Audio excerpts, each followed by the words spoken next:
Fala meu aluno, fala minha aluna, tudo bem? Aqui quem fala é o professor Augusto Quaresma. Estamos de volta para mais aulas no que diz respeito ao assunto direito administrativo, a bem da verdade, para discutir acerca do direito administrativo no que diz respeito ao assunto atos administrativos, assunto extremamente importante e essencial para o teu concurso público, para a tua prova, beleza? Não deixe de estudar conosco todos os assuntos, os tópicos no que diz respeito a esse conjunto de aulas que nós vamos visualizar daqui para frente, e eu já vou fazer uma advertência. Se trata de um conjunto de aulas grandes, a gente vai ter uma série de aulas do que diz respeito a atos administrativos, mas que traz consigo um custo-benefício excelente para o teu concurso público. Augusto, o que você está querendo dizer no que diz respeito a isso? Te explico. Quando a gente for estudar agora de atos administrativos, dentro da nossa disciplina de Direito Administrativo, você vai ver que quando a gente terminar todas as aulas de atos administrativos, a gente vai ter vencido boa parte do teu edital de ADM. Por exemplo, se você for fazer o concurso da Polícia Civil do Estado de Goiás, da PCGO, você vai observar que quando a gente mata o tema atos administrativos, a gente dá um abalo gigantesco dentro do assunto direito administrativo. Então, um bizu para você avançar no seu edital, para você marcar o teu edital, seja na PCGO, por a banca AOCP, seja lá no concurso da Polícia Civil de Pernambuco, quando for publicado, que a gente espera que seja a banca CESP, tá? Ou outro concurso que você vai realizar no que diz respeito ao assunto direito administrativo, a disciplina de direito administrativo, ao assunto atos administrativos, você vai perceber que se trata de um assunto com custo-benefício excelente. Em que pese ser um assunto grande, porque tem muita classificação, porque tem muita característica, porque tem vários temas que estão atrelados ao estudo dos atos administrativos, mas em que pese tudo isso, se trata de um assunto que traz consigo um custo-benefício excelente, porque sempre aparece em prova. Então, concurso de agente, concurso de escrivão, sempre cai uma questãozinha lá de atos administrativos, decore se você quiser, aprenda se você preferir, mas o que você não pode é chegar sem saber na prova o assunto relacionado ao que nós vamos ver agora, atos administrativos, beleza? Então, sem mais delongas, vamos iniciar essa nossa aula, esse nosso estudo, visualizando já os principais assuntos, o que diz respeito ao conceito e a introdução deste assunto que é extremamente importante para a sua prova, no que diz respeito, reitero, a atos administrativos. Vem para cá e vamos analisar. Atos administrativos, conceito e introdução. Veja, os atos administrativos, e aqui eu vou trazer para você um conceito atualizado acerca da matéria. Trata-se de manifestação de vontade dos agentes públicos em nome do Estado. O que vem a ser um ato administrativo? Ato administrativo nada mais é do que manifestação de vontade realizada por agentes públicos que atuam em nome do Estado. Se trata de uma declaração unilateral de vontade do Estado ou de quem o represente, inferior à lei, então aqui você já sabe que o ato administrativo ele está abaixo da lei, praticado no exercício da função administrativa, olha lá que interessante, o ato administrativo ele é produzido no exercício da função administrativa, de forma típica ou de forma atípica, até porque a essa altura do campeonato você já sabe que os atos administrativos, ou melhor, que a função administrativa é exercida de forma típica pelo Poder Executivo e atipicamente pelo Poder Legislativo e pelo Poder Judiciário, que visa atender ao interesse público e sujeita a controle do Poder Judiciário, visando atender ao interesse público e sujeito ao controle do Poder Judiciário. Todos os poderes, quando no exercício da função administrativa, podem praticar atos administrativos, desde que estejam no exercício dessa função, que é a função de administrar. Então, cuidado. Essa ideia que nós vamos observar a princípio se trata do quê? Dos conceitos e da introdução ao estudo desse tema tão caro, tão importante para o seu concurso público, que é os atos administrativos, ou que são os atos administrativos. Beleza? É importante que você aprenda ao pé da letra o conceito de atos administrativos. Vou te dar um exemplo. Recentemente aconteceu e foi produzido e organizado pela banca CESP-SEBRASP o concurso da Polícia Civil do Estado do Espírito Santo para o cargo de delegado de polícia. E caiu uma questão de direito administrativo que a única coisa que te questionava era se você sabia ou não o conceito de ato administrativo. Nesta questão, você deveria mostrar conhecimento acerca do conceito de ato administrativo. Então, você não precisava nada além de responder de acordo com o conceito atualizado no que diz respeito a atos administrativos. Só isso. A única coisa que você precisava fazer era responder o conceito de ato administrativo de acordo com a doutrina mais legitimada, que é justamente esse conceito que eu estou aqui te apresentando. Se tratava de uma questão simples, mas se o aluno chega na prova, neste recorte, sem saber responder ou sem saber o que se trata de um ato administrativo, jamais ele vai conseguir responder essa questão. Em que peça é uma questão simples, é simples para aquele que visualizou de fato o assunto no que tange aos atos administrativos. Então volta para cá para a gente visualizar mais uma vez o conceito de ato administrativo. Manifestação de vontade dos agentes públicos em nome do Estado, né? O agente público atuando em nome do Estado, ele realiza uma manifestação de vontade, e essa manifestação de vontade vem a ser um ato administrativo. Em regra, né? Em regra, um ato administrativo. É possível que seja um outro tipo de ato que mais à frente nós vamos visualizar as outras possibilidades de atos da administração. Mas, a princípio, nós estamos aqui discutindo acerca dos atos administrativos. Se trata, portanto, de uma declaração unilateral de vontade do Estado, tá? Reitero, se trata de uma declaração unilateral de vontade do Estado ou de quem o represente, ou seja, é uma declaração unilateral de vontade do Estado ou de quem representa o Estado. Se trata de um ato inferior à lei, ou seja, o ato administrativo ele está abaixo da lei, praticado no exercício da função administrativa, seja de forma típica, seja de forma atípica, visando atender o interesse público e sujeito ao controle por parte do Poder Judiciário. Isso aqui nós já temos dois temas extremamente importantes para demandar antes da gente passar para o próximo slide e dar continuidade às discussões do que diz respeito a conceito e a introdução do estudo relacionado aos atos administrativos. A primeira coisa que eu preciso pontuar com você é no que diz respeito a esta produção. Esta produção, no que diz respeito ao ato administrativo, eu quero que você trate para cá, traga para cá toda a sua atenção, todo o seu foco no que diz respeito a essa matéria. Preste atenção no que eu vou pontuar agora para você, meu aluno, para você, minha aluna. Observe, o ato administrativo, como já foi aqui pontuado, ele é uma manifestação, ou melhor, uma declaração unilateral de vontade do Estado, que está abaixo da lei e que é produzido, ou seja, que é realizado no que diz respeito à atuação e ao exercício da função de administrar, que é a função administrativa do Estado. Então, a função administrativa, você já está cansado de saber que ela é realizada de forma típica pelo Poder Executivo e atipicamente pelo Poder Legislativo e pelo Poder Judiciário. Daí a questão de prova te questiona. Não é possível que o Poder Legislativo ou o Poder Judiciário produzam atos administrativos porque se trata de uma prerrogativa exclusiva do Poder Executivo. Errado. Tanto o Judiciário como o Legislativo como o Executivo podem desempenhar e podem produzir atos administrativos. A diferença é que o Poder Executivo poderá produzir atos administrativos no exercício da sua função típica, enquanto o Legislativo e o Judiciário poderão produzir atos administrativos no desempenho da sua função atípica. Mas tanto o Legislativo, como o Executivo e como o Judiciário, os três poderão produzir atos administrativos, estes de forma típica, este de forma típica, o Executivo de forma típica, Legislativo e Judiciário de forma atípica. Beleza? Mas sempre é necessário para que se produza um ato administrativo que se esteja no desempenho da função de administrar. Ou melhor, da função administrativa. Porque aí sim é possível que se seja produzido de fato um ato administrativo. Seja de forma típica, seja de forma atípica. Mas tem que estar exercendo a função administrativa. Beleza? Então, visto isso, nós já temos aqui gabarito suficiente para avançar para o nosso próximo slide, onde nós vamos estar aqui pontuando justamente sobre as possibilidades que excepcionam essa regra que aqui nós apresentamos. Vamos lá. Atenção, os atos políticos, eles não se confundem com os atos administrativos. Eu quero que você esteja atento para essa observação. Ato político não se confunde com ato administrativo. Eu deixei muito claro para você que o ato administrativo ele é produzido pelo Poder Executivo de forma típica ou pelo Legislativo e Judiciário de forma típica, mas em todos os casos no desempenho da função administrativa. Por essa razão eu não quero e você não pode, sob nenhum aspecto, confundir ato político com ato administrativo. Então vem para cá para você não levar esse erro para a sua prova. Naqueles casos, ocorre a manifestação de vontade em nome do chefe de Estado. Tá? O ato político é a manifestação de vontade em nome do chefe do Estado. Exemplo, nós temos aqui quando o presidente da República atua como chefe de Estado produzindo atos políticos.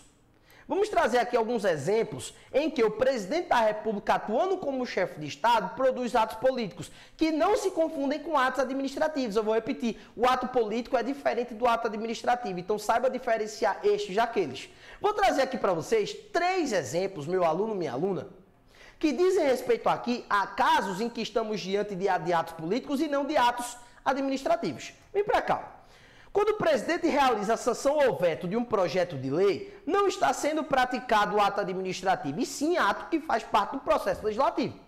Então, o presidente da República, ele pode realizar sanção ou veto de um projeto de lei. Isso aqui é uma prerrogativa ofertada pela própria Constituição Federal, em que o presidente da República receberá o projeto de lei aprovado pela Câmara dos Deputados e pelo Senado Federal para que este sancione o projeto, com ressalvas ou sem ressalvas. Tá? Quando o presidente realiza sanção ou veto de um projeto de lei, não está sendo praticado um ato administrativo, e sim um ato que faz parte do processo legislativo. Logo, esse ato de sanção ou veto não é um ato administrativo, e sim, repito, um ato que faz parte do processo legislativo. Quando o presidente determina a extradição de um estrangeiro também, não se trata de ato administrativo, e sim de ato político. Então, o presidente da República determina que um estrangeiro seja daqui extraditado, naquelas hipóteses previstas na Constituição Federal. Desde que nós não estejamos diante de crime, o quê? Político de opinião. Uma vez que o Brasil considerar o quê? Asilo político nesses casos. Tudo isso previsto na Constituição Federal. Se não estamos diante dessa situação e o presidente da República determinar a extradição de um estrangeiro que aqui está, nós não estamos diante de ato administrativo, e sim de mais um exemplo de ato político. Leva isso no teu coração, porque isso também despenca em prova. Voltando para cá. Os atos praticados na função típica judicante não são atos administrativos. Então, aqueles atos administrativos que são, aliás, aqueles atos que são praticados na função típica judicante, que é aquela função de julgamento exercido tipicamente pelo Poder Judiciário, não são atos também administrativos. Beleza? Então, eu quero deixar muito claro para você que esses exemplos aqui que são observados, eles funcionam como verdadeira exceção à ideia dos atos administrativos que nós estamos aqui discutindo. A bem da verdade, não se trata de atos administrativos, e sim de outros tipos de atos. Nesse nosso caso aqui, do segundo caso, por exemplo, na extradição de um presidente da República determinando a extradição de um estrangeiro que aqui se encontra, porque praticou alguma das hipóteses admitidas pela legislação brasileira, sobretudo pela Constituição Federal. Nesse caso, é possível a extradição do sujeito. E aí não se tratará, atenção, não se trata de extradição, não se trata a extradição de ato administrativo, e sim de ato político. Leva isso no coração, porque isso vem na tua prova. Beleza? Os atos administrativos, eles estão sujeitos ao controle do Poder Judiciário. Nós também já fizemos essa observação no nosso primeiro slide. Tanto os atos vinculados estão sujeitos ao controle do Poder Judiciário, como também os atos discricionários também estão sujeitos ao controle do Poder Judiciário. E para isso eu vou querer fazer com você uma discussão aqui no que diz respeito a isso. Olha que o ato administrativo, ele pode ser, atenção para cá, os atos administrativos, eles podem ser vinculados, tá? Isso a gente vai ter a oportunidade de discutir com maior robustez mais à frente. Ou poderão ser discricionários, ok? Os atos administrativos poderão ser vinculados ou poderão ser discricionários. Quando nós estamos diante de um ato vinculado, é um ato administrativo em que não há margem de liberdade. Não há margem de liberdade para o administrador público produzir aquele determinado ato administrativo. Os atos vinculados não ofertam margem de liberdade para que o administrador público, analisando o caso concreto, observe como se dará a melhor forma de atuar, reitero, analisando o caso concreto. Esses são os atos, reitero, vinculados. O ato vinculado, ele não oferta ao administrador público a possibilidade de transigir, de analisar, de observar qual seria a melhor solução para o caso concreto. Os atos vinculados não trazem essa possibilidade. Já os atos discricionários, eles trazem a possibilidade de que o administrador público, analisando o caso concreto e observando qual seria a melhor opção para esse caso, conseguir transigir, conseguir, a partir dessa pequena margem de liberdade ofertada pela legislação, optar de modo que se alcance de melhor forma o interesse público. Então, vou dar um exemplo. Por exemplo, um servidor público que é submetido a processo administrativo disciplinar, um PAD, por ter praticado uma transgressão disciplinar, e a legislação trazer a possibilidade, a título de mero exemplo, de, em face dessa transgressão praticada por esse sujeito, conseguir ser aplicada em face dele uma suspensão que vá de 30 a 60 dias. Se a suspensão vai de 30 até 60 dias, o ato administrativo que aplicar essa punição é um ato administrativo discricionário. Afinal de contas, há uma margem de liberdade ofertada para o administrador público para que ele opte entre 30, 31, 32, 33 até 60 dias. analisando, obviamente, os elementos que são ofertados pela lei, como, por exemplo, reincidência por parte do servidor público, o comportamento desse servidor público junto à administração pública e tantos outros aspectos que serão levados em consideração para que o administrador público, se utilizando da sua discricionariedade, consiga alcançar o interesse público de maneira mais robusta. Essa é a ideia de ato discricionário. Enquanto no ato vinculado não há margem nenhuma de liberdade para que o administrador público atue, ou seja, ele está vinculado àquela única opção trazida pela lei, o ato discricionário observa a possibilidade de que o administrador público consiga transigir na análise do caso concreto, de modo que ele melhor alcance o interesse da coletividade, melhor alcance o interesse público a partir dessa liberdade ofertada pela legislação. Show de bola? Tamo junto? Então tá aqui, ó, processo administrativo disciplinar como um grande exemplo no que diz respeito a esse cenário que estamos aqui discutindo. 30 a 60 dias, reitero, isso é um exemplo, é necessário observar cada estatuto próprio para que se observe as regras próprias de cada contexto apresentado. Show de bola? Visualizado isso, senhores, nós vamos aqui continuar discutindo no que diz respeito à nossa pauta, visualizando aqui que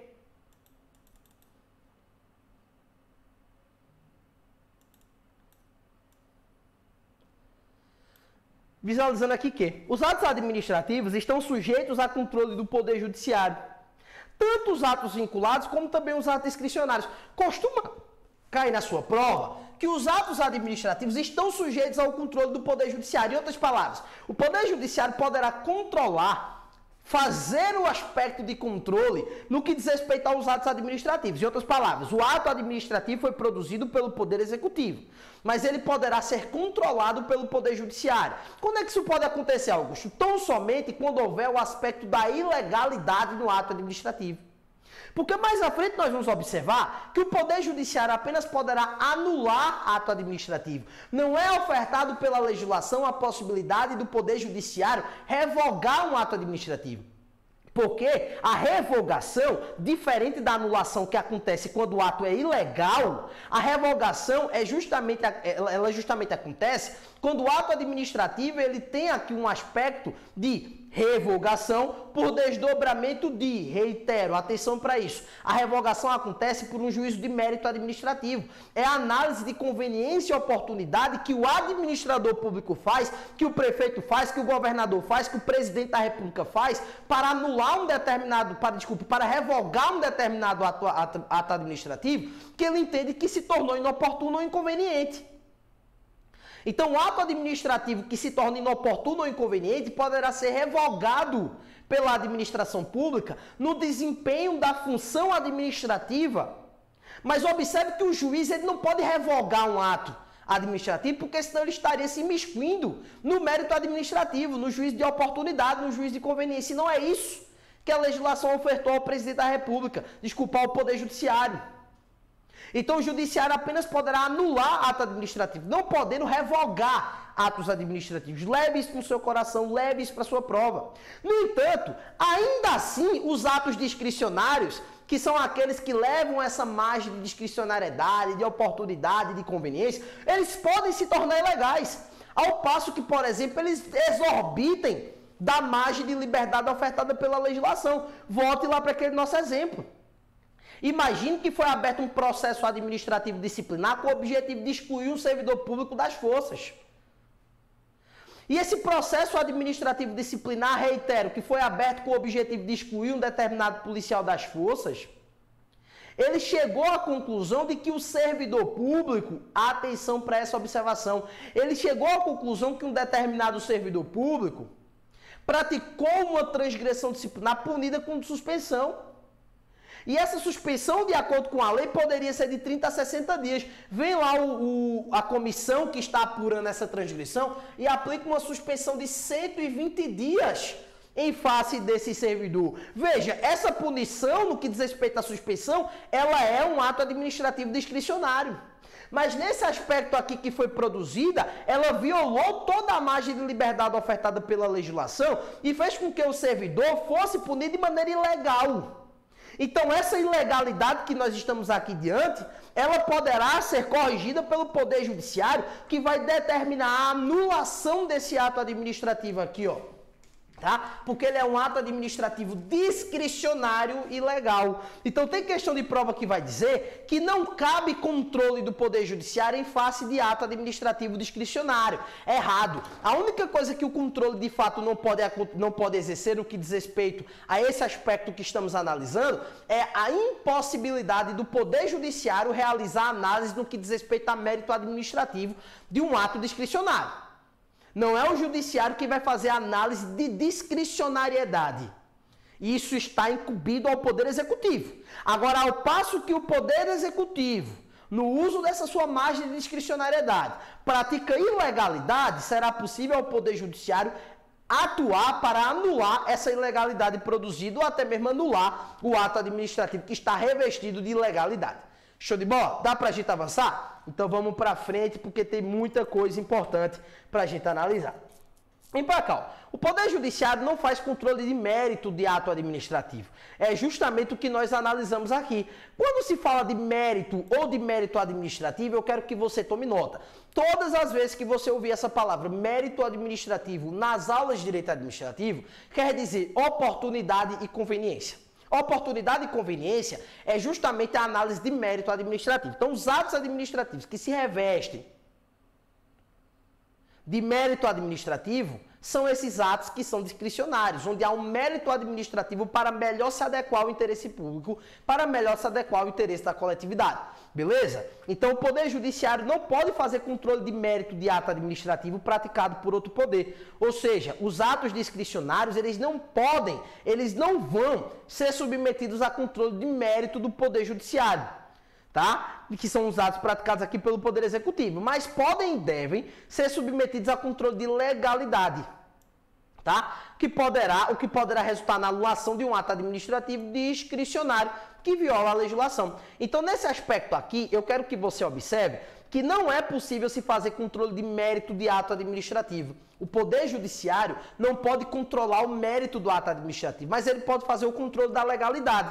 Então, o ato administrativo que se torna ilegal poderá ser anulado pelo Poder Judiciário com base nessa violação ao princípio da legalidade. Torna-se, portanto, um ato ilegal e será anulado pelo Poder Judiciário no desempenho da sua função, tá? De controle dos atos administrativos no exercício do controle da administração pública. Show de bola? Tamo junto? Vamos avançar, porque tem muita coisa importante ainda para a gente continuar discutindo. Veja que aqui eu vou discutir com você agora, ainda dentro do tema conceito e introdução, a diferença que existe entre ato administrativo e ato da administração. Essa questão, ela, salvo engano, foi cobrada no concurso da Polícia Militar de Alagoas. Ou foi Polícia Militar de Alagoas ou foi PC Alagoas, Polícia Civil de Alagoas. Ambas realizadas pela banca Sebrasp. O que eu quero mostrar para você é que se trata de uma questão que foi recentemente cobrada no ano de 2021. Então se trata de um assunto extremamente importante e relevante para o teu concurso público, relevante para a tua prova. Não deixa de estudar esse assunto, porque isso vai cair no teu concurso, tá? Então vem comigo para cá. Atenção. Olha o que diz essa questão pra gente, esse tema pra gente. Todo ato administrativo é ato da administração, mas nem todo ato da administração é ato administrativo. Então aqui nós estamos aprendendo desde já que todo ato administrativo, tudo isso que nós vamos estudar aqui para frente, compõe o gênero atos da administração. Então todo ato administrativo é ato da administração, mas nem todo ato da administração é ato administrativo. Na prova, no teu concurso público, é possível que caia uma questão dizendo que não existe diferença entre atos administrativos e atos da administração. Se isso cair no teu concurso, marque errado. Isso está absolutamente incorreto. Não deixe que essa questão vença você na prova. Tamo junto? Se você quer saber quais as diferenças que existem entre ato administrativo e ato da administração, clica no nosso próximo bloco, porque é lá que nós vamos explicar esse assunto. Tamo junto.